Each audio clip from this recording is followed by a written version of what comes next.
যে আজকে সকালে একজন বাবা এসে একজন ভদ্রলোক এসে বলছে যে আমি আমার সন্তানকে মেরে ফেলেছি। তখন বিষয়টা আমি পরে সঙ্গে সঙ্গে আমার টিম পুলিশ টিম পাঠাই, সেখানে গিয়ে আমরা সুস্থতা পাই।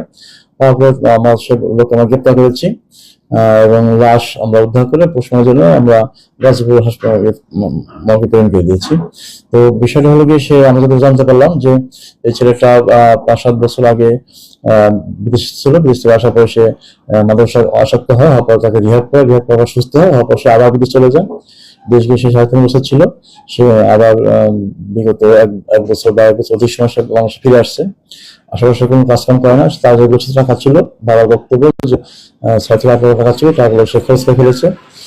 তারপর সে আবার ব্যবস্থা প্রতিনিয়ত টাকা চায়, বাবা টাকা দিতে পারে না, বাবার সাথে সে প্রায় মিসবিহেভ করে।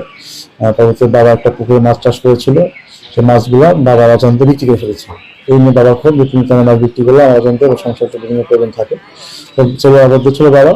তো গতকালকে বিকালে তার প্রায় 11টা গরু আছে, সে বললো বেশি গরু, সেই গরুগুলোকে লাঠি দিয়ে তার ছেলে প্রচন্ড প্রহার করছিল।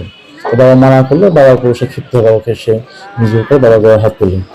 তো প্রেক্ষিতে বাবা তখন তার রাগে খবর দুঃখে গত রাত 3টার সময় ঘুমন্ত অবস্থা তার ছেলেকে বসে দিয়ে আঘাত করে